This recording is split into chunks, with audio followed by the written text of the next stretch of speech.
Hello and welcome to the Football Funders Podcast, episode 32. Again, no Pete this week, hopefully back next week. So it's me, Dan, and Ryan. Hello. How are we? We're good. How are you? I'm not bad. I've had a very good day. So Excellent. we'll start with our sponsors. The welcome to the Proper Blokes Club.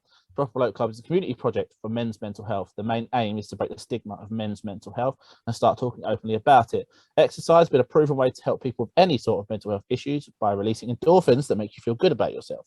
Walking is free, so it makes a great way to start and get you out in the fresh air. Ryan, you've been on some of these walks in Woolwich. Tell the people a bit more about them. I was actually on a walk last night, as it goes. It is literally just a case of the lads meet up because they've got stresses, they've got troubles. They either want to talk about them or they want to forget them. So you meet up with blokes that are in similar situation to you, go for a nice long walk, vent, forget, just have most of the time we just have a laugh and have a chat and just forget our worries and end up at the pub, have a drink and then go home feeling a lot better. So if you go to www.properblokesclub.co.uk, have a look on there because walks are popping up here, there and everywhere. If they're near you, go along. If you feel you need it, sometimes it's just better. You don't want to talk to your spouse or to your family or even to your GP. You just want to forget the world for an hour or two. Then go to the website, have a look, and there might be one near you. If not, get in touch with the guys at Proper Blokes Club and they might be able to help set you up. Yeah, and of course, let us talk Mental Health Football Club raising money for Mind Charity. We're supposed to play in the game tomorrow. Sadly, that's been cancelled. Essex charity team had to cancel the game. So let us talk have a buy in that game, but keep an eye out because we will be in the next round of the Cup, hopefully featuring again soon. So we're opening today with Manchester United, which I'm sure a lot of you have listened a lot about in the general news. But Ryan, you had some concerns, more not about Man United, but more about Rangnick himself. Yeah, and it's not anything to do with the state of play of how we're performing on the pitch or anything. If you look at his record's actually pretty decent. I think it's 6 games, lost 1. So it's not bad. But my concern is how he's treating the players, because we've seen a couple of incidents recently where Anthony Martial he came out to the press. Ralf Rangnick said that Anthony Martial had refused to play for Manchester United. And it's not the old days now. Players have got platforms such as social media to vent their opinion or their perspective on a given situation. And Martial came out and said, no, I've never refused to play. And he was promptly shipped off to Sevilla, which everybody knows that Martial wanted to leave anyway. It's no secret, but at no point he claims did he want to down tools and not play for Manchester United. And then lo and behold, on transfer deadline day, we had a similar situation with Jesse Lingard. Jesse Lingard was told by Ralf Rangnick he could leave the club as long as a sufficient deal was struck with a club. There was several negotiations for Jesse Lingard, several clubs, Newcastle, Tottenham, I believe, came in at the last minute as well. West Ham came in at the last minute. Nothing was agreed. And then Ralf Rangnick announced in the press that Jesse Lingard had requested a couple of days off to get his head right. Jesse Lingard obviously refuted this on social media, saying the club advised me to have a couple of days off due to personal issues, ! And that he was in the right mental space to play football and he was available to play. So my concern now is that we've got a manager that is essentially trying to throw players that he doesn't want or that are due to leave under the bus and trying to alienate players from the squad. A player in Jesse Lingard, who, given a good run of games we've seen at West Ham, is a very useful player to have.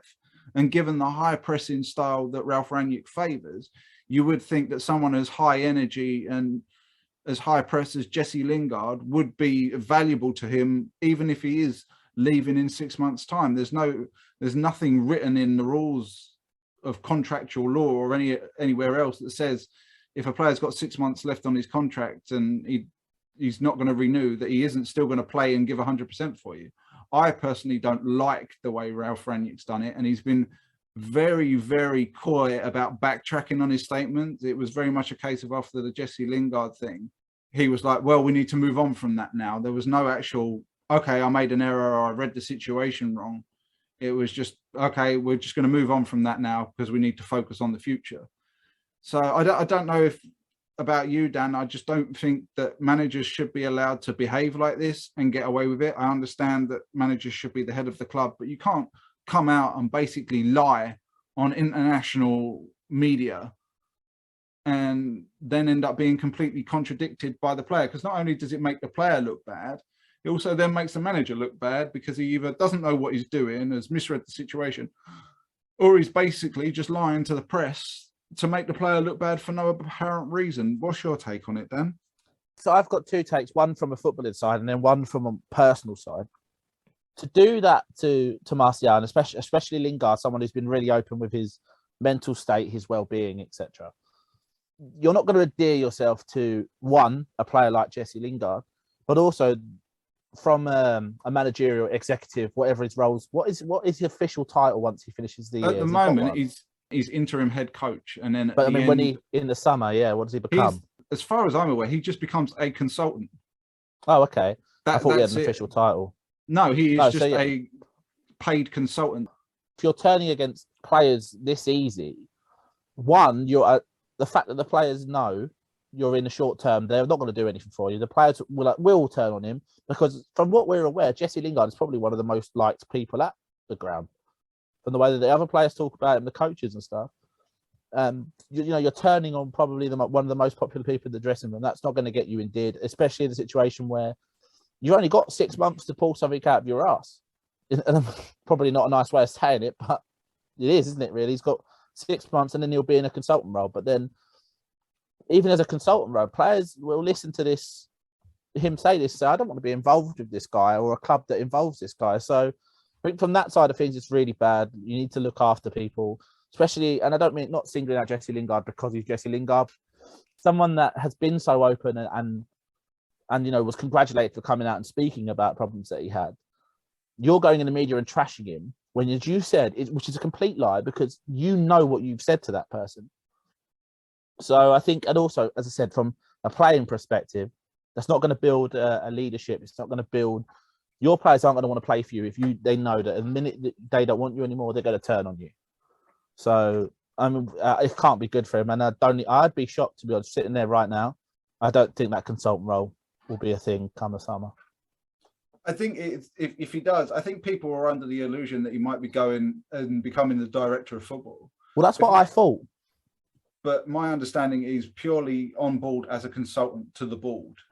My understanding of it, previously, everything was handled under Ed Woodward. He was the hirer, the firer, the financier of the access to the cash. And that position has now been taken over by, I can't remember his name now. He's someone I've never heard of. He's another businessman. But my understanding is that Ralf Rangnick was supposed to advise him when they needed him. So when it comes to like an appointment or of a new coach or something like that, they would call up Ralf Rangnick and say, right, come in, we need to have a chat. We're looking at so-and-so as a manager. But I mean, if this is Ralf Rangnick's level of management skill with players, can you imagine how he's going to behave when he's essentially advising an entire club on how to conduct their business? Well, for instance, I using an example of a game that I watched Man United recently. They lost to Middlesbrough on penalties in the FA Cup. I know you could argue that the Middlesbrough goal shouldn't have counted. Very true, in my opinion. You had VAR, you ignored it, but we've discussed VAR. I was watching that game saying this game is crying out for Jesse Lingard because Lingard just gets on the ball. And you said when he's playing well, he just brings this energy that I don't think many other players have. And I know people go, that's not really a talent or whatever the right word is, but I think he's one of those players. Charlton had it with Johnny Williams, obviously a lot of lower level compared, but when Johnny Williams came on and got the ball, you felt the change in the movement. And I felt when Lingard plays well and he's enjoying his football, when he gets on the as much as I don't think Lingard is the best winger or the best attacking midfielder wherever he plays, when he gets the ball, he gets an air of excitement. You don't know what's coming. And Middlesbrough seeing, and it was, as you said before, talking about Rangnick, Man United were very, very predictable. Middlesbrough set up knowing exactly what they were going to do. And I just thought, someone like Lingard, you need to keep around. But if he's that desperate to chuck him on his back over like something so silly, like just you've basically asked a player to have some time off. Like, there you go. And you're coming out into the media, from what I can tell, pretty much like he just came out with it. It wasn't really like brought up in a way. He just said it. No? He was literally asked who was available for selection. That was it. And he just talked some bollocks. He just run him under the bus. And it was the same with Cavani. He was just like, who's available? He's like, well, Cavani, we've given an extra couple of days off. because he's tired after coming back from international duty. He's got jet lag. Jesse Lingard's not available because a loan deal didn't go through, so he needs a couple of days to get his head straight, and Jesse's asked for it. That's the thing I don't understand, is he actually said, Jesse asked for this. And it's not in the player's real position to ask for a couple of days off unless it's something serious. And secondly, why do you need to say he asked for it? Just say, like, transfers didn't happen, so he's not available for selection. A mental day or whatever you want to. That's it. You don't need to say call it. He just, for no reason, he seems to be trying to stir the pot, and I just don't think it benefits anyone, because he's got 6 months left, or whatever it is, till the end of this. How many months we got till the end of the season? 3-4 months until the end of the season. He's got 3 months to get Man United into the top 4. They've lost Mason Greenwood for obvious reasons, which we're going to talk about in a little bit. Anthony Martial, who, although hasn't really done anything, that's another attacking body gone. Van der Beek, who's supposed to be a 10, he's supposed to be a cam, he's gone as well. So you've lost 3 players that can play an attacking position, and you're now alienating a 4th for no apparent reason. And the players who, it's quite a close-knit dressing room, wonder what Paul Pogba must be feeling, because he's another one he's only got till July on his contract. So it's going to be a case of, oh, if I have a bad game, is the gaffer going to throw me under the bus as well?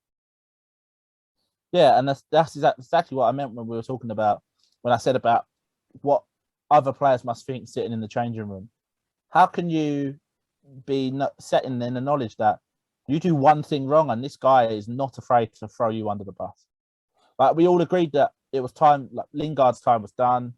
So not Lingard, Martial's time at United was done. But to try and put it on him when it wasn't true it's just not fair on Anthony Martial. But I think the majority of Man United fans knew and understood that that's not what's happened. But it's, as you rightly said, like, you just wouldn't, as a player, you don't want to be around that, do you? Like, the idea is that you set up to be honest with your players and have a good relationship. I don't believe that there's a good relationship there. Since he's got in the stadium, in the club, there's so much has been said that those players don't like him. Something's not right with him, and we'll see. That may be one of the things that there's a problem with. But I think there's wider. As I said, I don't think Rangnick, even though he has going to have this consultant role right now, I'm not sure if come May, June, July, that role still exists for him. I think it will exist for him, but how heavily they rely on him, and whether he's essentially just picking up some cash for doing nothing, much like Marcel Brands did at Everton. But I mean, we've said on this podcast, we've called out people like Jose Mourinho for attacking players in public. This is something that Alex Ferguson, I don't really want to keep going back to Alex Ferguson, but if you look at someone like Alex Ferguson or Pep Guardiola, they don't throw their players out under the bus in public.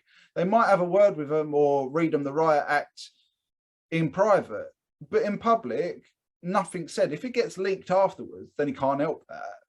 But you don't walk into a press conference, sit down and say, right, yeah, he's not here because he says that he wants time off, when it's just blatantly not true. I don't understand. And like you said, I don't think the players have taken to him at all. I think just the fact that he's changed his tactics so quickly after a couple of games has shown that his methods don't work in any way. And this is a guy also who's, for all his talent of helping build structure and foundation to clubs, which, to be fair, he has done, his managerial record is nothing. People criticise Ole Gunnar Solskjaer. I think this guy's won, one trophy in Germany? He won a cup in Germany once? Yeah, I think he won at Stuttgart, didn't he? About 10 years ago or something. So he's got no real qualifications to actually be the manager of Manchester United. I think he was successful as a director at Red Bull, wasn't it? And I think they were just hoping that because of his managerial, because he had a managerial past, that they could put him in this transitional mode.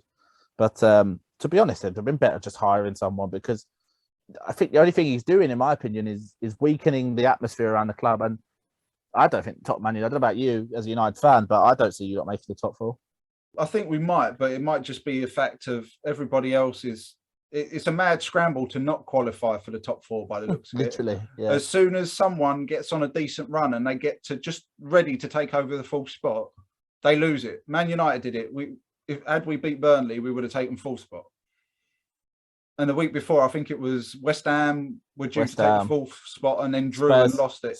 Spurs could have done it last night as we record on Thursday, but they lost to Southampton, so they didn't do it. Chelsea also have a few games to play because they're off in the Club World Cup.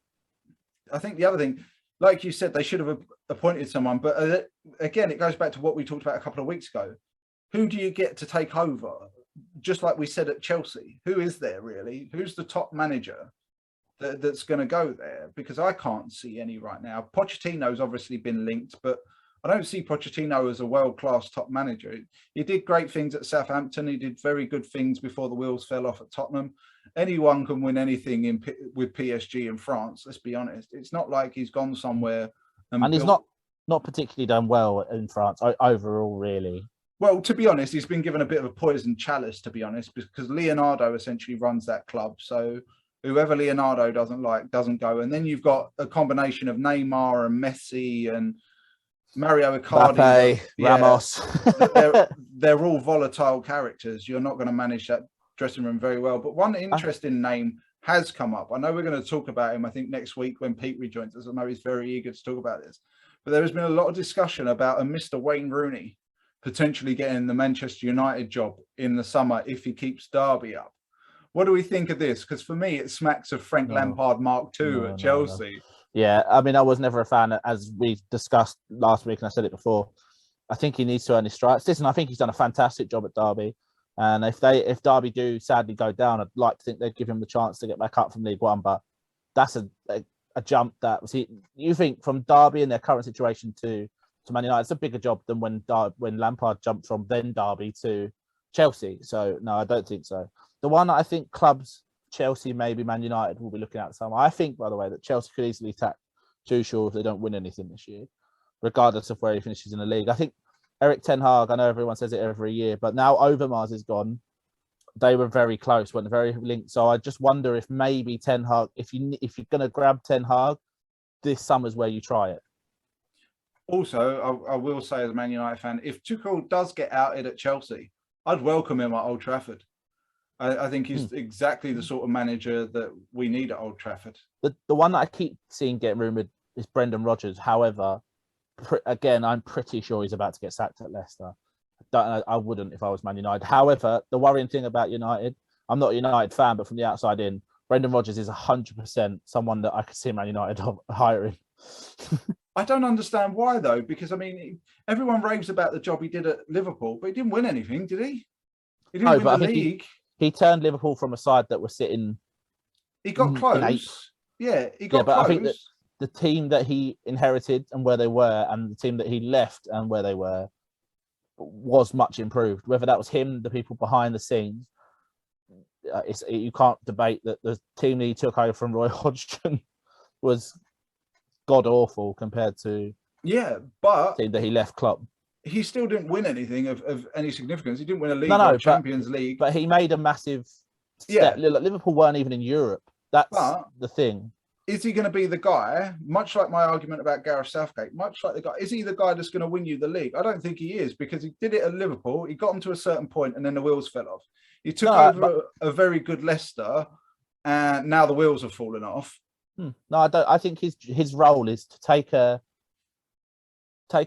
average side and make them good, and that's it. Like people say, well, but Leicester won the league with Ranieri, a complete fluke, because the next year they barely stayed up. And that was work done by Nigel Pearson in advance. Let's be honest. So Brendan Rodgers kind of took them over, and he did up their game, but I still think they're short. Actually, on managerial odds for the Man United job, Pochettino is still favourite. But is Brendan Rodgers just not the English Pochettino? Well, he's not English, but yeah. Is Brendan Rodgers not English? No, he's talking Irish. Oh, is he? Sorry, my mistake. Have you not heard him speak? No, I haven't. Oh, he's got a very good character. Okay, let me rephrase. Is he the British Pochettino? Gets clubs close, but can't get them over the line. I think he's that middleman. He's that middleman that kind of for example, remember what we were all saying about Ole Gunnar Solskjaer about being that middleman to succeed? Yep. I think Brendan Rodgers could be that man that builds up. He's the English Rodgers. That's what it is. He's the transitional man that Leicester will be hoping their next manager is the man that step him up. Hoping is the key term. Whoever it is has got to stop this backwards decline, because I think everybody moans about Ole Gunnar Solskjaer and they judge him ridiculously because, like, on the one hand, he was never good for Man United, so you shouldn't expect too much. But then he's not winning trophies because it's Man United who should be winning trophies. So he failed. I actually think Ole did a very good job. And in hindsight, I think he maybe should have left at the start of this season, because he brought the culture back to the club. He brought the club up to a level where I think a Pochettino or a Rodgers would bring him to the same level. And then you really need that top class guy. I think the only thing that stopped Man United going for Conte was not his aggressiveness or his terseness with players. I think that's actually missing at Old Trafford. I think it was the fact that Conte actually wanted to spend his way out of trouble and just buy players. And I think Man United were trying to move away from that format, because we tried it under Louis van Gaal and it just did not work. He just spent about £500 million on 10 tons of crap that we couldn't get rid of for years. I wonder, and I know it's something that we've discussed in this podcast, so I'll try not to go into it, but I still wonder if Ole Gunnar Solskjaer if Cristiano Ronaldo hadn't come this summer and it was left to what Ole was building, I actually think United would be in a better place. But that's a debate I think we've already had for another day. I'll let you comment on it quickly. All I will say on that one is I don't think it's Ronaldo that was the issue. I think because of the signings we made overall, in Jadon Sancho, in Varane and Cristiano Ronaldo, the emphasis at Old Trafford on the style of football we were playing had to change, because under Ole, for 2 relatively successful years, success is a relative term. His aims. Yeah. We played a counter-attacking style of football, and we played to the strengths of the players that we had, which is why people like, oh God, his name's popped out of my head. Marcus Rashford, thank you. Why Marcus Rashford was doing so well, because we were playing to his strengths as a counter-attacking team. But then because we signed quality players, world-class players like Varane, Sancho and Ronaldo, the emphasis was then on us to contain the ball, manipulate the ball, assert a different style of play, assert ourselves onto the opposition rather than sit back and counter. And I don't think, A, we had the central midfielders to do that, which we've discussed before. And B, I don't think Ole knows how to play that way. And I think that's where we got caught. Yeah, I said it before when we talked about, I think he did what Man United bought him in for, didn't he, at the end of the day?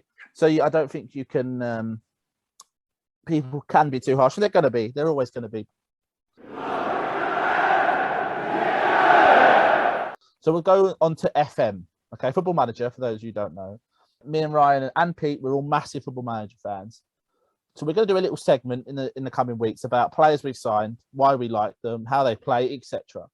I've got 2, Ryan. I'm sure you might have 1 or 2 for this week.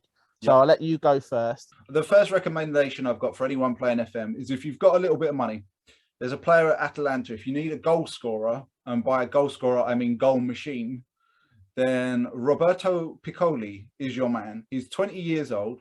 So any club that has got a preference for signing young talent for the future, he will cost you around about £15 million. But if you're savvy to Football Manager like Dan is, and he taught me how to be, you can offer about £5 million up front and then about £10 million based over 3 years, and they'll bite your hand off.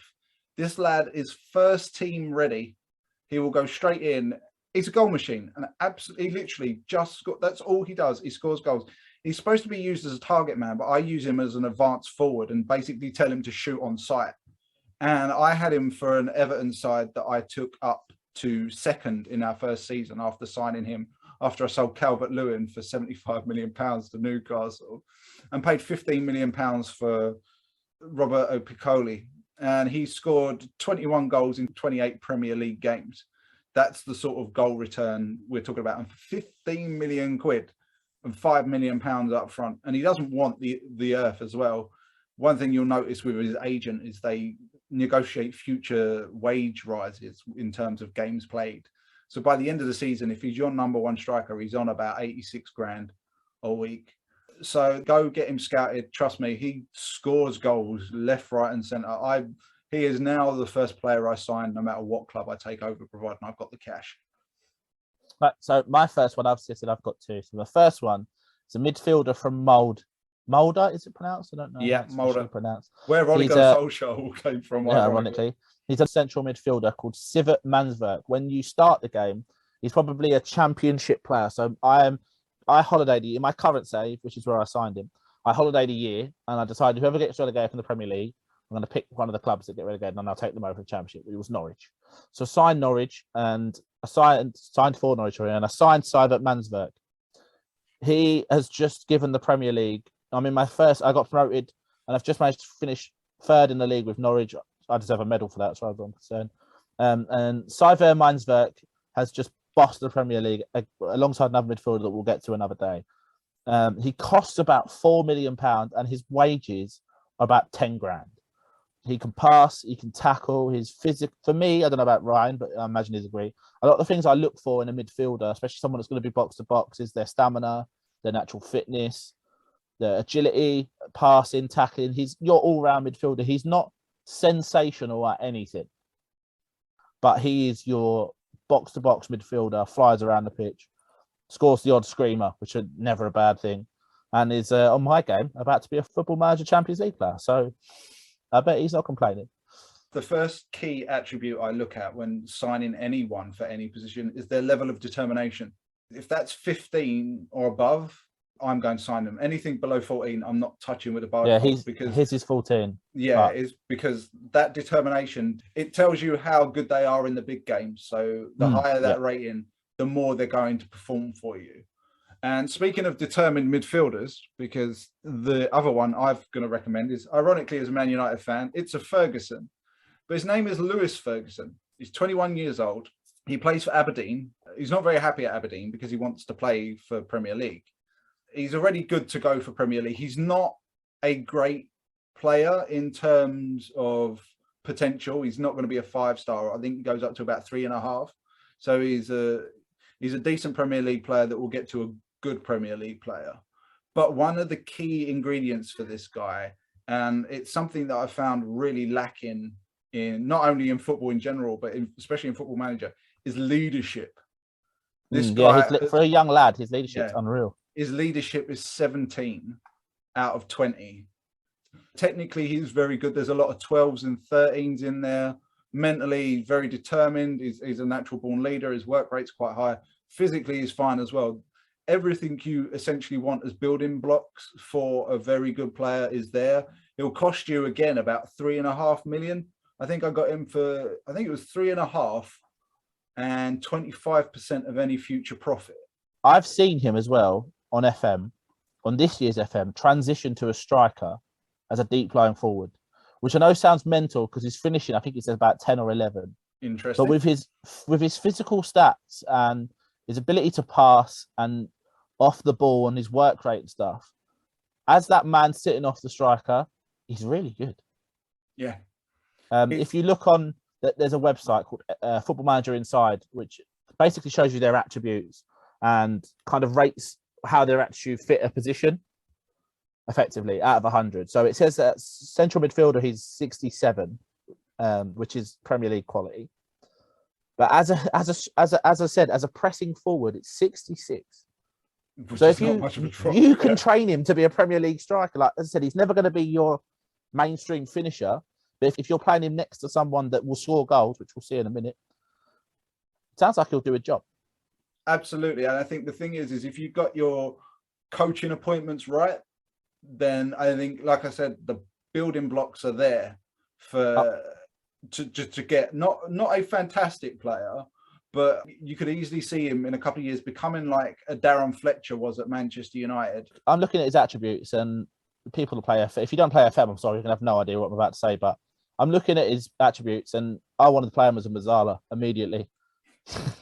His ability his off the ball stuff, his physicality, he can pass. I want him just walking around my midfield doing whatever the fuck he wants, frankly. I'd use him as a box-to-box midfielder, and after having understand that as well. I signed him in the January transfer window in my first season at Everton, and the beginning of the second season, he'd become my club captain and my team captain, because the dearth of leadership in the game and arguably in real life, you need someone really strong. And the other thing I noticed is whether he was having a good game at the time or not, he was just as effective on the team's mentality, even if he was doing like a 6.6 in performance standard. The team's mentality, if you took him off, the control in midfield would go, heads would drop. He's so influential that he's one of those players that you can buy. You won't even have to play him every week, even if you've got a team of superstars. But to have him in your dressing room, it really does affect it. I know this sounds all a bit weird considering we're talking about a computer game, but it really does make a difference. The only downside to him is that he does throw himself into tackles. So there is the possibility of the odd red card here and there, but for £4 million essentially, and a 21-year-old. Yeah, and his contract's up the second season. You can't go wrong with him, I'm telling you. Physicality is great. Right. 2 years of development under good coaches. And I don't know about you, but the first thing I do when I get into a game is I immediately clear out my coaching staff. And bring in the people that I want to, and I go for the best in class that I can get. I don't keep Michael Carrick at Manchester United because it's Michael Carrick. I get rid of Michael Carrick because he's not good enough. He can go and get a job somewhere, come back in a couple of years as the dog's nuts, and I'll hire him. Yeah, that's the first thing I do, because the one thing that irritates me so much, so when you start I think it's any team, you sometimes have good first team coaches, good under 18s coaches. I'm yet to find a club that has a good under 23 coach. Yeah. No one, like some teams have, like Charlton, for instance, their under 18 setup on FM is really good. They have a good head of youth development. The under 18s manager's good. But the under 23 squad, I'm pretty sure their coaches just go, here's a football. Enjoy. I'll see you later. Because the coaches, that's fucking awful. I think the other thing is, I think the premise is most of the under 23s is, in theory, supposed to be working with the senior squad. Yeah, reserves. It's effectively the reserves, isn't it? Or playing with the under 18s. It's one of the issues on the game that I don't like. And if I was like talking to them, I would change. I would want more coaches at under 23 level, because if you look at the amount of coaches you're allowed at any club at under 18 level and at first team level, you're allowed a lot. And then when you go to under 23 level, you're allowed about 3 or 4. Well, my mate Luke, I know you occasionally listen to this. If you are listening, there you go. You work there. There's a complaint. There you go. He works on the forums, getting the complaints and taking them to the editors and stuff to work on it. Well, there you go, Luke. There's one for you. There you go, Lukey boy. 23 coaches. So mine is a striker who plays in Serie B in Italy called Lorenzo Luca. This man, I love everything about him. He's 20 years old. He is 201 centimeters tall. He's just an absolute animal. He's 6'6" with a pace of 13. That's not bad. He can shift. It's Peter Crouch with pace for anyone who's listening. Yeah. He's got really good jumping reach. He's really strong. That determination factor you said is 18. So he's very determined. Finishing 15, heading 17. I signed him effectively just because I stumbled across him, really. I was Roma. I cleared out Roma in the summer because Roma, it turns out, is shit. So they just had Tammy and I needed to build a strike force and I didn't have much money left. I think I had like 6 million. And his release clause was 5. And I thought, you know what? My game says he's got a bit of potential. So I signed him. I'll sit him on the bench. I played him next to Tammy on the opening game because of injuries and he never lost his place. He cost us, said, £5 million. His wages are about 10k. The only problem is when you start the game, he's only just joined Pisa in real life on the game.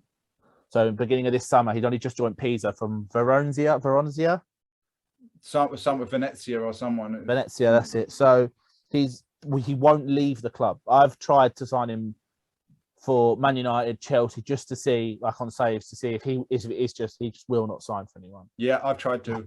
You have to wait till the January and then he wants to talk. But you need to move fast because ironically, I signed him for Roma. On every save I do, if I don't sign him, he goes to Roma.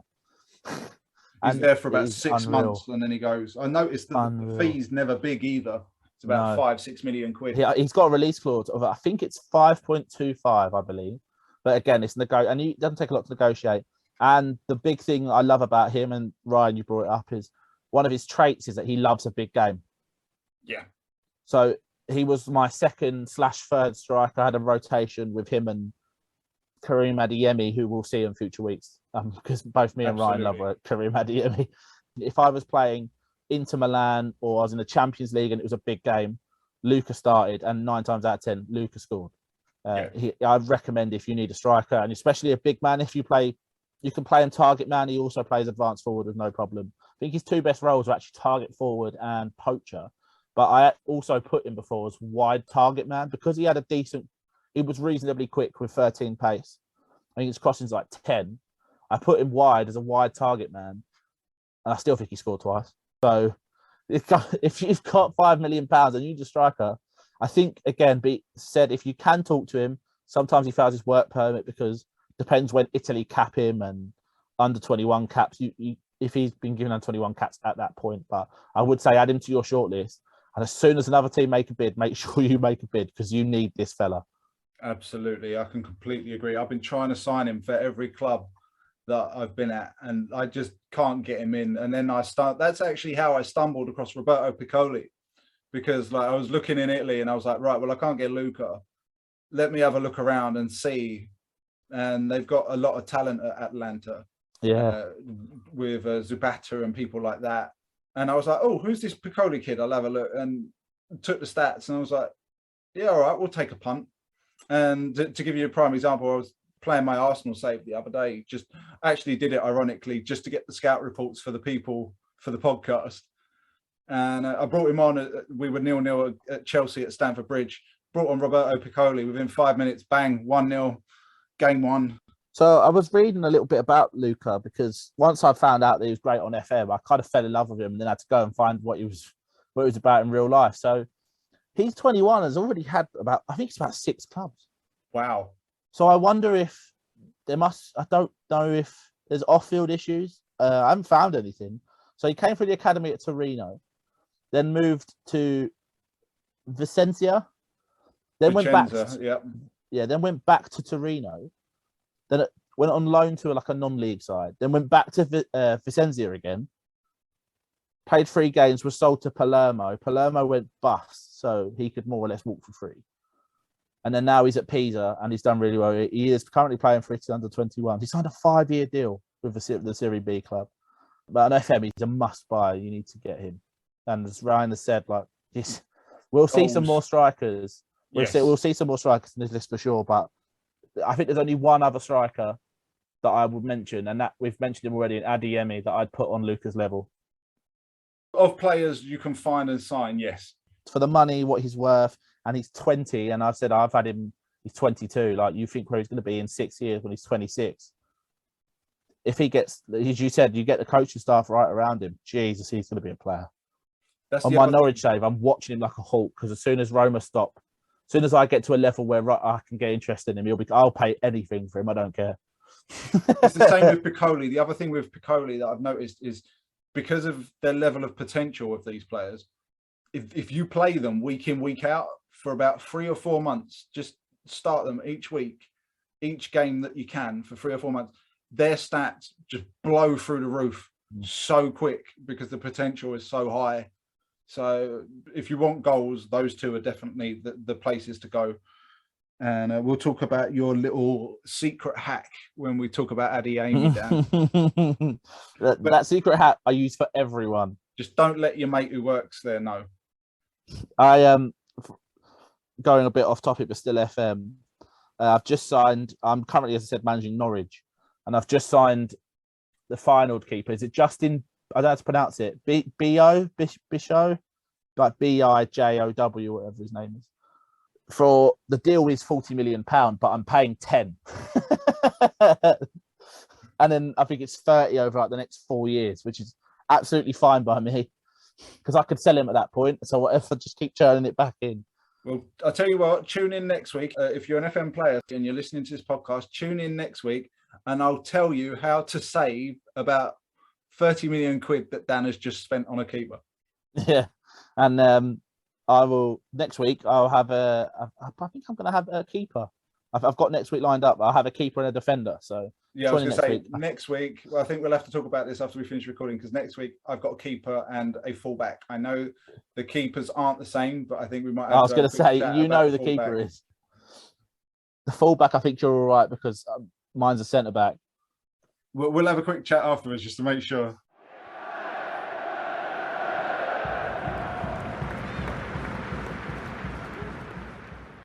Right, so we'll move on to the next one, and it's a topic I think we'll hit on and kind of move on at speed, but I think it's important that we hit on it just to get put out there. I really didn't want to do this. No offense to all our listeners. I'm sure the subjects we're about to discuss are highly controversial. They've been everywhere. Everyone's talking about them. The reason we don't really talk about these subjects is just because it's not the side of football that we really want to focus on. We really want to put our energy in, because football for all of us, as Dan has spoke about when it comes to mental health, football for us is escapism. And this is the side of stuff that we don't really want to delve in, but we are going to delve in because obviously it's such big news. But you won't hear too much of this stuff from us because we want to focus on the positive and not the negative. I don't even really know where to start because I don't really want to fathom it as much as possible. So I think we'll start with the slightly easier one to discuss, and we'll start with Kurt Zouma's recent whatever. I mean, I don't even. For those of you who don't know, Kurt Zouma was videoed by his brother, who, by the way, his brother has been suspended by Dagenham and Redbridge. Didn't even know his brother was a football player. Yeah, but there Johan Zouma played for Bolton. He's been suspended. He was seen kicking his cat around his house, and they were both finding it hilarious. And then, by the way, the bit that got me is he played the next day. Let's just start at the basics. How dumb a human being are you if you are going to torture your own pet? For starters, this for our international listeners and shock horror. Yes, we do have them. We have international listeners. Yeah. In every country, animals are viewed slightly different. For example, in India, some animals are sacred. In some countries like Africa, animals are just allowed to run wild. In England, much like in the United States, for our American listeners, our animals are family. I've had animals growing up, and both me and Dan have. I actually don't have animals anymore because I get so emotionally attached to them that mentally I can't cope when they get put down. I mean, for example, one of the dogs that me and Dan both had, I kept as an adult, and unfortunately I had to put her down, and it was my 21st birthday that we actually had to put her down. So me and my uncle, and by the way, our uncle Peter, for our fans, is like a 6'6", huge security guard, massive bloke, and there's me and him. I'm 6 foot myself, and there's me and him walking out of our local veterinarian in tears on my 21st birthday because we had to put the dog down. That's how much in this country we love our pets. They are family. And I'm not one of these people who goes on about being a fur baby or a dog daddy or a cat daddy. That crosses the line. But we love our cats and our pets, whatever they are, dog, cat, hamster, or whatever. They're family members. They're treated the same as almost as we treat our children.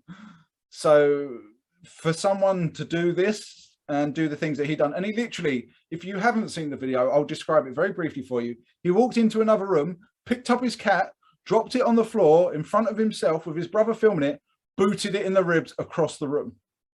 And then when his kid picked it up a couple of seconds later, he walked up and slapped it around the face until the cat ran away. They chased and harassed this poor animal around the room and was stupid enough to video it and then post it. What the fuck is wrong with you? And then he releases this statement that he's like, I'm very sorry. My pets are really actually cared for and looked after. They're very healthy. It was just an aberration. And it's just, what the fuck moron are you? The bit that I found even worse was David Moyes, after his press conference, was asked, like, did you have any concerns playing Zouma? And his response was, no, I deal with the football side. Zuma's one of my best defenders, so I play him. And I thought, but the wider issue, like, again, I get his point of view, but you need to think about the wider issue here, what's being showed. And I don't know what the rules are in terms of, like, is there a prison sentence, etc. I don't know the ins and outs. I know the cat's been taken away and the police are involved, but I don't know what's going to happen. But sorry, I'm wrong about Dagenham. Dagenham Beveridge have flat out released Kurt Zouma's brother. Wow, really? So, yeah. So, and Kurt Zouma played the next day, and he was the one who kicked the fucking cat. So, I mean, this is the thing. I'm kind of controversial with this one. If I'd been David Moyes, I would have left him out just to kill especially the heat. The next day. I'd have played him this weekend. I've seen people talking about Kurt Zouma should be fired from his job.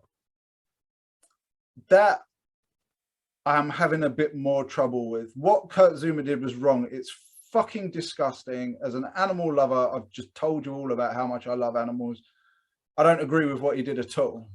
However, from an employment point of view, I don't think you should be able to punish someone at their job that they did in their privacy of their own home. I understand it makes them look bad. It makes the club look bad that they're employing an asshole, but being an asshole isn't against the law, unfortunately. Now, if Kurt Zouma gets arrested by the police, charged by the police, and faces a prison sentence, then West Ham have absolutely every right to fire Kurt Zouma, in my opinion, because he's made himself unavailable to do his job because of his behaviour outside of work. So I'd agree. If that's the path that follows, then they fire his ass, and rightly so. But the people right now who are basically council culture, who want everybody counselled the minute everything happens, I don't think someone, in essence, should be able to be fired for someone they do in their private life unless it's a criminal act. We're going to move on now. This is one that's obviously close to me being a Man United fan, which is Mason Greenwood. This is horrendous. Get out there now. It's so uncomfortable, but it's horrendous, isn't it? I actually haven't seen or heard any of the audio because I don't have the stomach to listen to it. I've heard that it's absolutely horrific. Mason Greenwood has I've heard the audio. Mason Greenwood has been suspended by Manchester United. He has been arrested, I believe, charged and bailed. Yes. If that is and then correct. Got rearrested again for something else, right?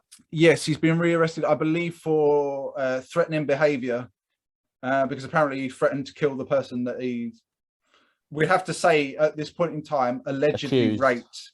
Yeah. Because at the moment it is an allegation. I understand that the social media posts weren't made by the girl in question, but I believe her parents. So she was hacked by someone. Her parents haven't. No one has said who, but her parents had come out with a statement, didn't they? But I'll be completely honest with you, Ryan.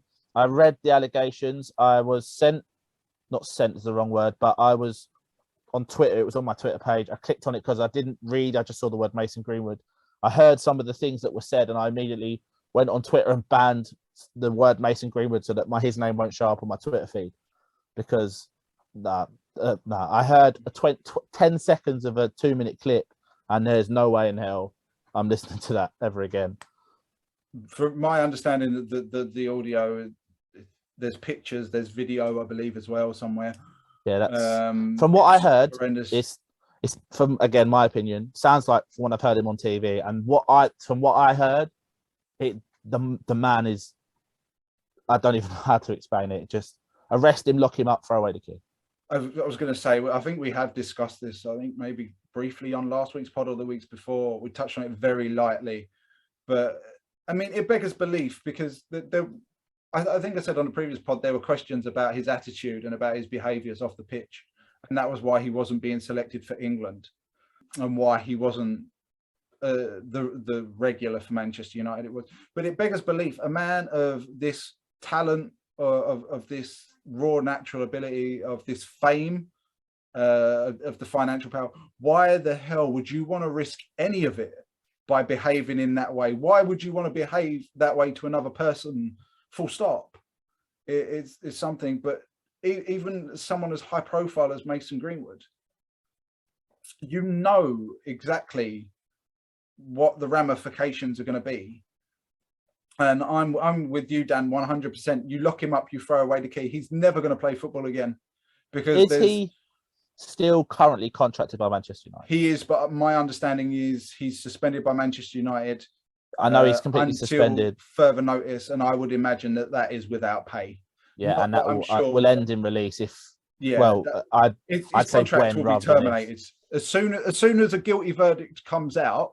Because obviously, if Man United fire him now and he's found innocent, then there's potential lawsuits galore. From my understanding, and obviously, again, we have to use the words allegations because it's a legal matter. But my understanding is that it is him. There is no ifs, ands, or buts. It is 100% him. The evidence is damning. There is no question that it is Mason Greenwood, and I think the minute Man United suspended him, it was confirmed. The police didn't have to confirm it, but Man United have basically essentially confirmed it. Yeah, it's horrible. I said I just sit here. I don't know what to say. The thing is there was growing up in the 90s. There was a culture amongst footballers of this kind of thing, and there were sex tapes leaked, and there were accusations made. I think it was John Terry tried to go to the court to get his name suppressed in a newspaper. I may be wrong. It might not have been John Terry, but I do remember a footballer trying to get his name suppressed in the Supreme High Court to stop him from being named. Is that Ryan Giggs? In allegations. It may have been Ryan Giggs. Ryan Giggs is another one. While we're on this subject, Ryan Giggs, for people who are unaware of where Ryan Giggs is right now, he was the Wales manager, but he's currently suspended from Wales unless they have released him. I haven't heard, because he's under a police investigation for domestic abuse. I believe. No, I don't. So I know obviously someone else is managing Wales at the time being, because Robert Page, I believe. Yeah, I think he's suspended. Obviously, a bit like the Greenwood situation. I believe he's suspended, waiting for whatever is going to happen court-wise. So that's what I think it is anyway. But obviously, I'm not 100% sure. Because it's unfortunately it's a culture that I don't understand why, but it seems to be prevalent in football. I think it was Dwight York and Mark Bosnich having a sex tape released and accusations made. And would you remember, for you that are now watched the last Euros, Karim Benzema was suspended by France, hadn't featured for France for years, I think. Leaking a sex tape from one of his teammates. Yeah, of Matthew Valbuena. And I think that was 20. Did he get sent home 2010 World Cup for it? Yeah, and he didn't appear for France again until 2020 this year. Yeah, 10 years he missed out on France, and when he capped, he would have. And that was just potentially for not even close to what the likes of Ryan Giggs. I don't even think he leaked the tape. I think he threatened to, and that he was put for blackmail. And then you compare what, as we discussed, what Mason Greenwood has done, and as I said, I think just as soon as possible, it's fucking horrific. Cut the ties and send him away, and I don't want to see him, hear from him ever again. I don't. Just fucking lock him up and throw away the key. I'm sorry. I did, when the situation first came out, I did a couple of live streams, and I was like, I'm not touching this situation with a barge pole because I don't know enough, and it's a legal matter. But so much has come to light since, and I mean, there hasn't even been a statement from Mason Greenwood either, not from his legal team, as far as I'm aware. Which I think is, as far as and I said this to when we spoke about it on the group, that shows, in my opinion, like he's not saying anything. Speaks volumes. Yeah. So listen, I mean, I think we both say, and everyone on the podcast, if Pete was here, he completely agree. It's disgusting. As we said, it is allegations right now, but yeah, I mean, it's the worst thing you want to hear. You never want to hear anyone, not footballer, not anybody, to go through what that poor girl has to do. And obviously there is a fundamental difference between where we started in this conversation in Kurt Zouma kicking a cat and what Mason Greenwood alleged to have done. Yes. But the main story arc across this segment for us is that football players can be fucking assholes, and that they don't have a fucking clue how good they've got it. And this may be a little bit of a controversial statement, and I might end up editing this, but part of me believes that this is because they're being given way too much too fucking soon. Yeah. They're Even treated just- as gods from 15 years old. Even just monetary. I mean, even if you just look now, it's just like back in the day, in the early 90s, if you listen to some of the old pros, for example, Peter Crouch, we love Peter Crouch on this podcast. We talk about Peter Crouch a lot, but you listen to Peter Crouch's podcast and he talks to you about the times when he was cleaning boots and cleaning stadiums and locker rooms and stuff like that. These kids don't fucking know that they're fucking born now, because before you know it, Dominic Solanke was the prime example. Came up to Chelsea, played one first team game. He was on 70 grand a week and he was about 18 years old. Now you go back to the early 90s when the Premier League first kicked off. Roy Keane and people like that, they're talking about that they were lucky if they got about 250 quid a week. Well, I was listening to a podcast. Oh, yes, the day before with former Charlton keeper Rob Elliott. I'm sure you know Rob Elliott, played for Newcastle and Watford. He was saying that 18, Charlton were paying him, I think it was 250 quid to play for Charlton, and he was having to jump barriers to get to get from, I think it was, I can't remember where he grew up, Chatham or whatever it was, to come to Charlton every day. Now at 16, Mason Greenwood, we'll use Mason Greenwood as the example because he's the one sadly that we're discussing. At 16, he was on good wage already. And something that Thousands. I think is I don't think you're wrong when you say that they're almost fed the silver spoon and the rest of the outside world. And it is a problem in youth football. I went to school with someone he plays football, as far as I'm aware. He's a very nice bloke. He was always nice to me. But you could tell by the way that he was treated, even by the school, as well as the football club he was at the time, that everything is so pretentious. Like everything was all that, but he's a footballer. Do you know what I mean? So treated completely different from everyone else. And you worry that for some people, and you see it sadly, that it takes them to that they think they're not human. They think they're superhuman and they have this God-given right to be in charge of everything and whatever. And just footballers, use your heads. You know, don't be fucking idiots, please. And I'll give you an opposite of what we're talking about when it comes to money. I actually used to work with someone who got into pro football, and Dan knows this story, but his name was Coyote Odijayi. I don't know if he's still playing now. He just retired. If you ever hear this podcast, mate, I apologize for this. But not only because probably I couldn't pronounce your surname, but he and I used to work together in McDonald's. It was a job that we both took when we were about 17, 18 years old, around about that. And he actually left us at McDonald's. I think it was he got signed for, I think it was Bristol City.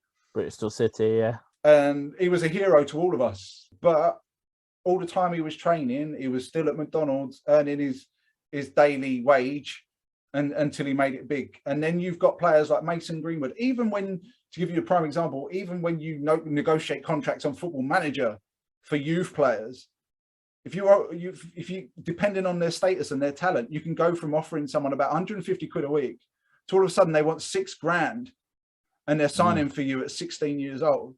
The money in real life, sorry, I know I've diverted to a football game temporarily. No, but money in real life is ridiculous. These players are fucking, their arseholes are wiped with fucking notes by the time they're about 9 years old. They're not treated like humans, are they? They're given this. It's given them a false. For me personally, don't get me wrong, I'm not sitting here right now. Neither me or Dan are sitting here right now saying all football players are arseholes and all football players are the same. Football players do wonderful things in communities. So many have done wonderful things. Marcus Rashford, obviously, being the huge example of taking on the government to get fucking school kids fed. Right, so there are wonderful football players out there all the time visiting cancer wards, visiting kids with chemotherapy, going through chemotherapy with leukemia. There's some wonderful football players. There really are, and often enough we only hear the bad about football players and not the good.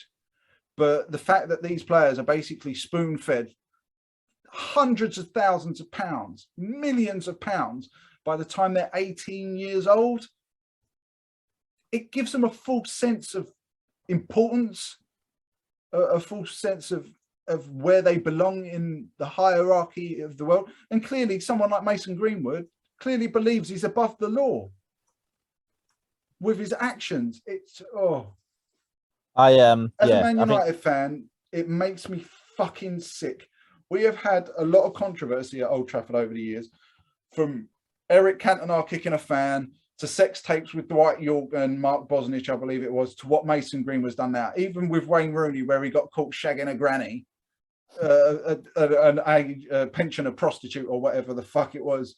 There's been so much controversy at Manchester United. But as a Manchester United fan, what Mason Greenwood has done, allegedly, until it's been proven beyond reasonable doubt in a court of law, makes me, as a Manchester United fan, fucking sick. And I do not want him associated with my football club anymore.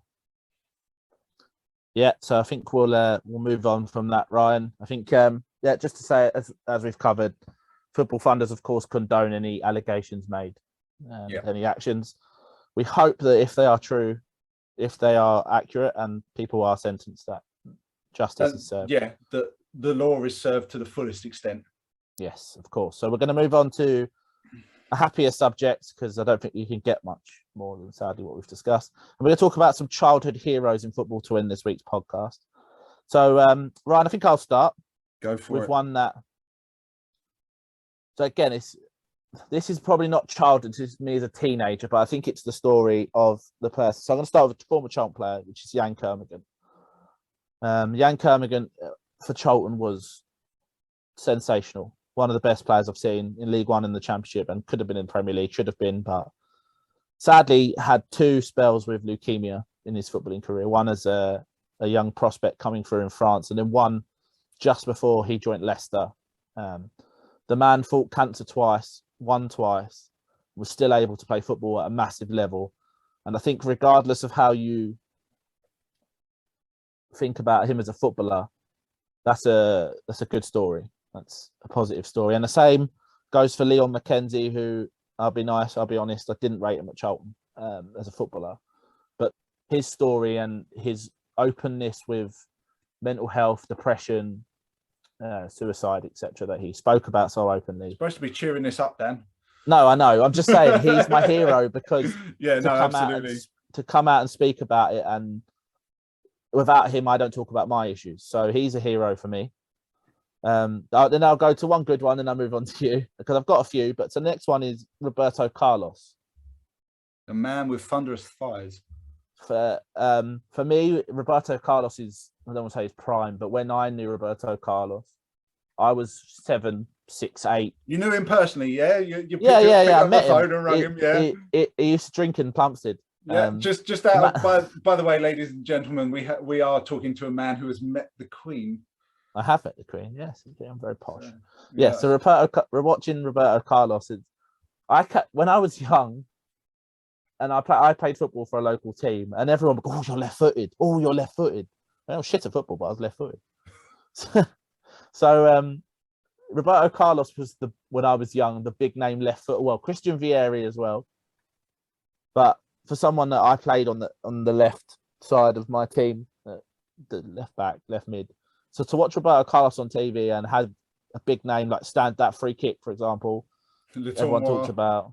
Just every time I watch Roberto Carlos, watching his left foot, and it was like, hey, he's like me, just very much better than me. Yeah, but he just was a the lot first better player. than you. Yeah, he was the first player that I kind of watched and was like, do you know what? Because before, when you said you were left-footed, everyone was like, oh, you're weird. I do it even now. Like, you pick up a pen and I start writing, and people are like, oh, you're left-handed. I'm like, yeah. So to watch someone play football use their left foot and people rave about him, it was really nice. It's a bit random, but yeah, I've got a few more, but I'll let Ryan have a go. Well, funnily enough, speaking of left footers, my biggest hero, I know I've raved about Dennis Irwin on this podcast, but it's not actually Dennis Irwin. The reason I became a Manchester United fan was actually Lee Sharp. Just to put it easily for listeners, he was David Beckham before David Beckham arrived. David Beckham's on my list. He wasn't particularly quick. He wasn't massively skillful, but he had a hell of a left foot. And he was. We talk about characters in football, and most people talk about the aggressive ones like Roy Keane and Patrick Vieira. But Lee Sharp was the first football player that I remember that let his character out in terms of how he played and his goal celebrations. He did the Sharpie Shuffle. If you want to know what that is, you can Google the Sharpie Shuffle. I'm sure there's a video of it on YouTube. But he was like, when he scored a goal, he was dancing with corner flags and singing into them like he was Elvis Presley. And he was a hell of a player as well. If you go back and watch him in his younger days, he obviously got usurped by Ryan Giggs because because it's Ryan Giggs. I think of Ryan Giggs as a human being, as a football player, Ryan Giggs has been one of the greatest of all time. But Lee Sharpe, trust me, had Lee Sharpe not suffered a knee injury that he suffered, and had he not had what now proves to be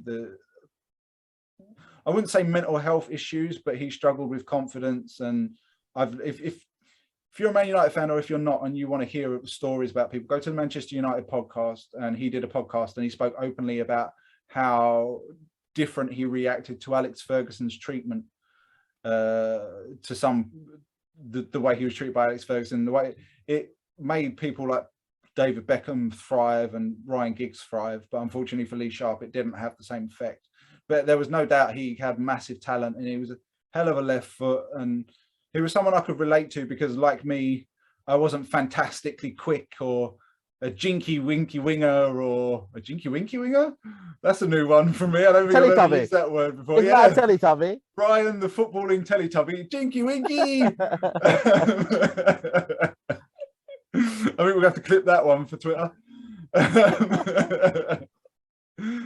But yeah, for me, Lee Sharpe was the first footballer that I kind of fell in love with. And like I said, he was David Beckham because he was pulling the ladies, you know, before he was the first like footballer that all the girls fancied and put posters up on his wall. And he was the player that I most wanted to be, even though that the only good thing my left foot was for standing on. That was about it. I am so right-footed. So speaking of David Beckham was another one, because he was basically the right-footed Lee Sharpe for me. So it was like, oh, I can be David Beckham. Unfortunately, skills level, I was more Gary Neville than David Beckham. And unfortunately, at the time, you can't see it now because I'm 40 and really going bald rather quickly, which is why I've had to like shave my head now. I'm not looking forward to Pete coming back on the podcast and giving me stick for this next week. But I used to actually have curtains like David Beckham did, except for they were and the highlights. Yeah, at one point I did actually have the highlights as well. But they were actually, it got to the point where it was like Ryan Giggs curly curtains in the end. But unfortunately, I played and looked a lot more like Gary Neville than I did David Beckham. Which, to be honest, if I'd still had Gary Neville's career, I would have been flying to the moon on that one. But yeah, David Beckham was another one, very much a hero for me, because no matter, one other thing about David Beckham was no matter what happened to him, no matter what was written about him in the paper, the minute he stepped onto that football pitch, he bled Man United. He even didn't want to leave, even though he had a illustrious career elsewhere. But he bled Man United, and you could never knock. One thing you could never do with David Beckham was knock his work rate. He was a worker right till the end. Dan? Yeah, Beckham's on my list. I don't even know how to start. My kind of early football, I'm a 96 baby, so I'm starting going to kind of watching football in the early 2000s. So one of the first memories I have is David Beckham's free kick against Greece. Yep. And just watching everyone go potty. And he was, for me as a kid, everyone in the playground was David Beckham. Everyone was David Beckham. Everyone wanted to, when we got the ball, put the ball down over a free kick, it was, oh, here we go, I'm David Beckham. I remember like I'd even tried to use my right foot, which was terrible, because I wanted to be David Beckham. You know, always in the news, footballer, captain of England, captain of United at that point. On and off, we had Roy Keane. So yeah, there were times when he was suspended. Yeah, there were times that Beckham did captain the side, but we had. But yeah, just times we had players of Gary Neville, Roy Keane, Steve Bruce, Gary Pallister. The things that I love watching with David Beckham was, as you said, he wasn't particularly quick or skillful, but he got on that ball and you watched again. I'll get on someone in a minute. My other player that I want to mention. I've got two more, by the way, that we'll mention, but I've got two as well, so it's fine. He got the ball and you knew something exciting was going to happen.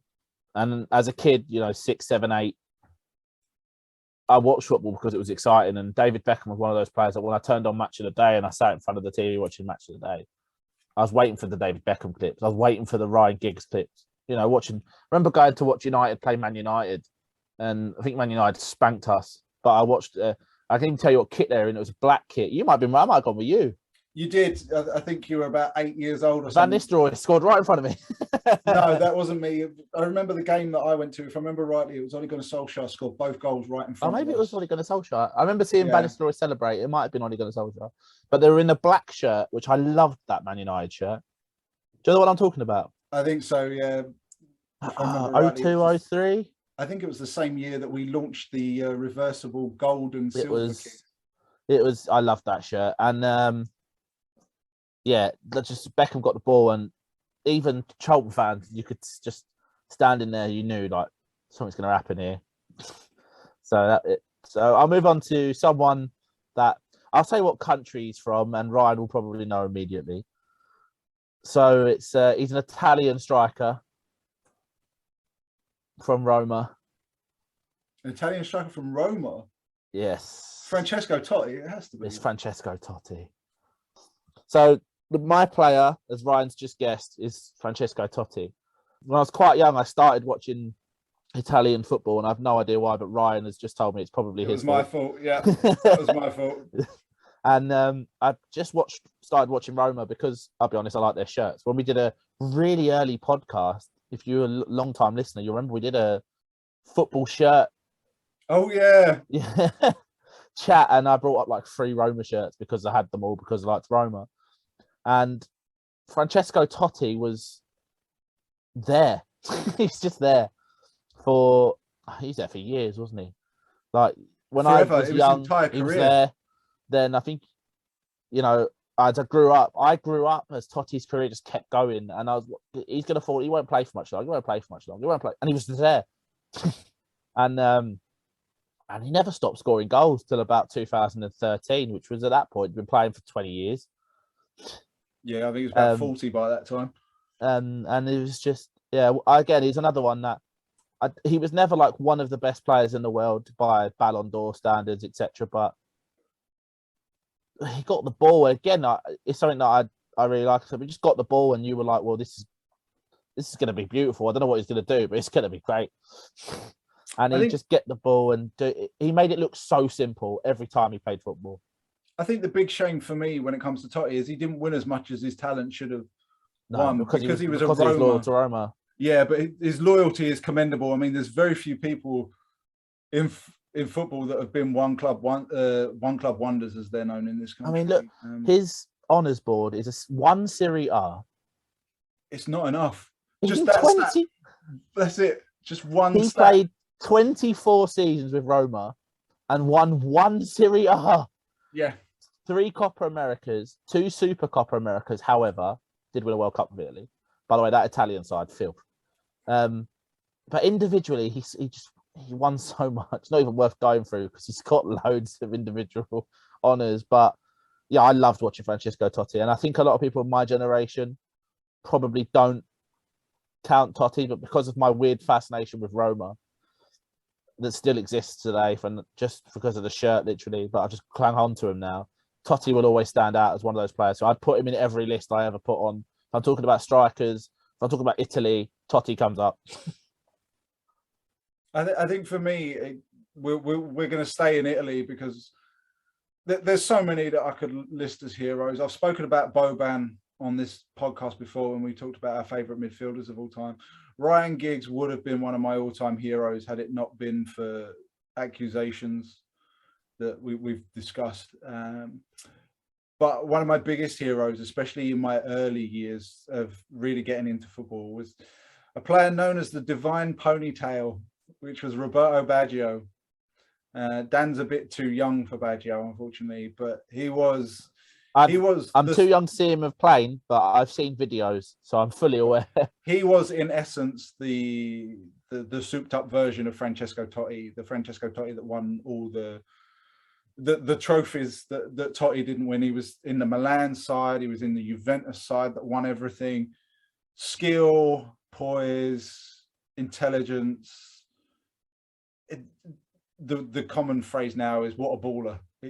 Seriously, you can go on YouTube and the picture, some of the videos unfortunately aren't too great because they're from like Channel 4, 1994, but you can just watch him. And he was in an AC Milan side as well at the time with like George Weah and Paolo Maldini and Franco Baresi and Giuseppe Rossi, the Albertini, Boba, the list, it was filth. And the other one, of course, being a Man United fan, it goes without saying, is Eric Cantona.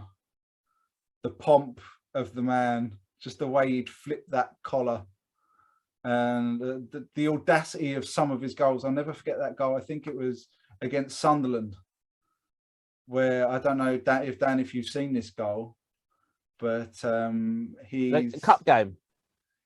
I can't remember if it was cup game, but he literally just stood on the end of the edge of the outside of the area and just literally lobbed. I think his name was Lionel Perez. Yes, Lionel Perez. No, Roberts. It was Ben Roberts. You sure? Because I think it was Perez. No, I know it's Ben Roberts because Ben Roberts did an interview when I was working at Charlton, and he said that it was one of he doesn't normally play. He was the backup, but he was made to play, and straight away he conceded a screamer.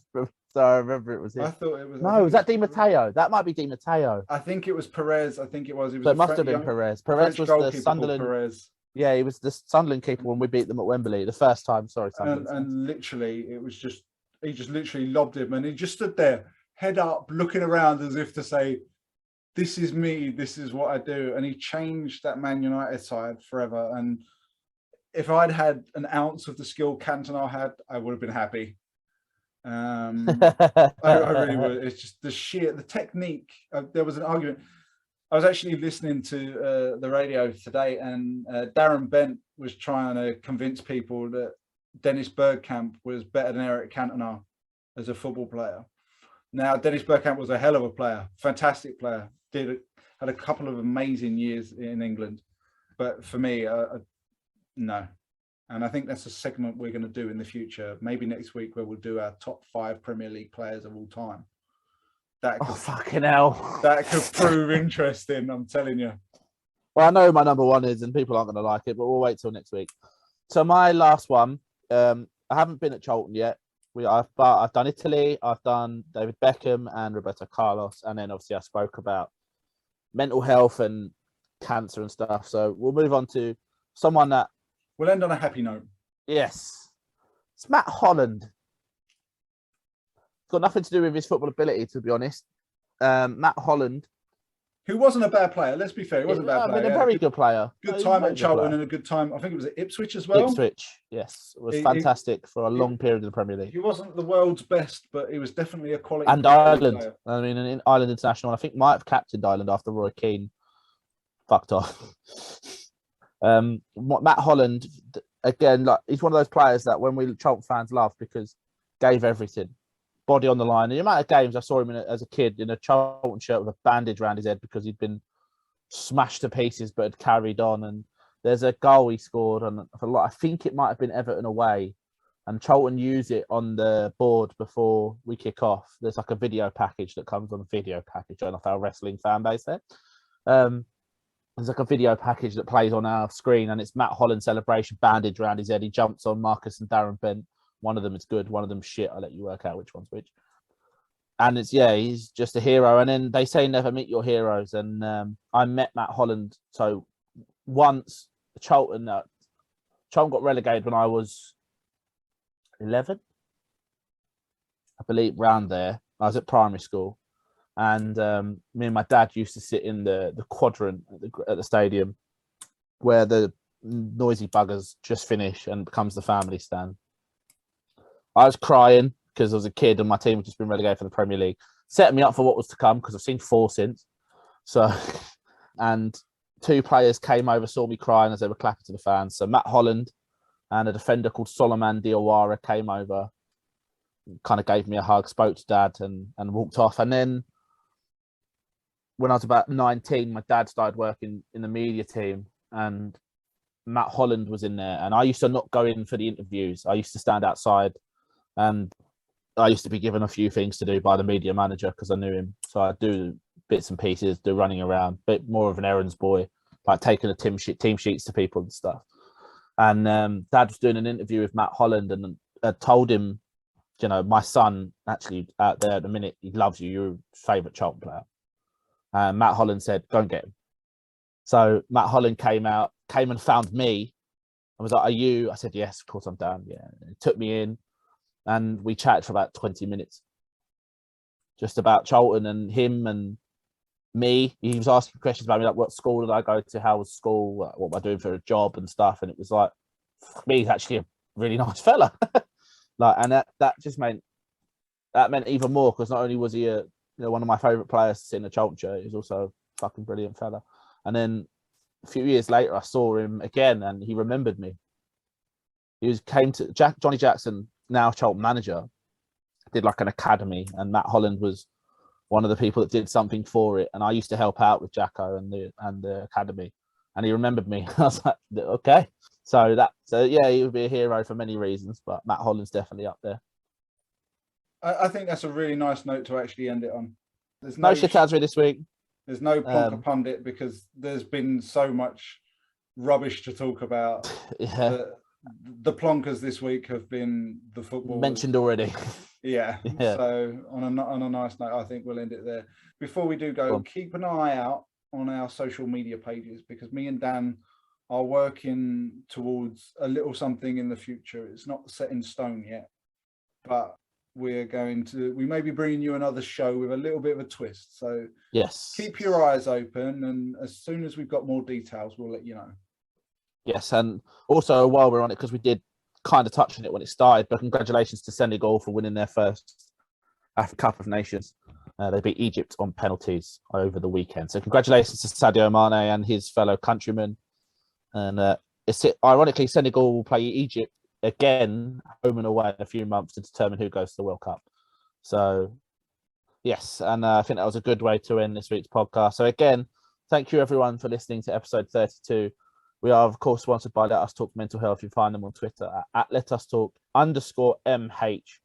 You can find them. Hopefully, we'll be playing in the near future. And then, of course, our other ones at the Proper Blokes Club.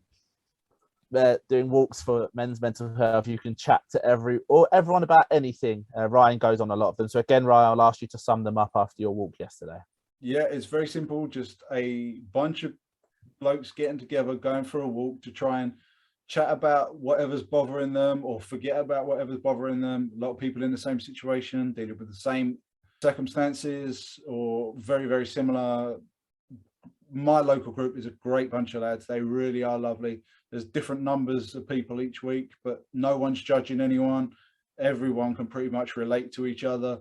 And it's good for your soul is the best way to describe it. It's good for your mental health and it's good for your soul. So go to www.theproperblokesclub.co.uk, have a look on the website and see if there's a walk near you. If not, get in touch with the guys.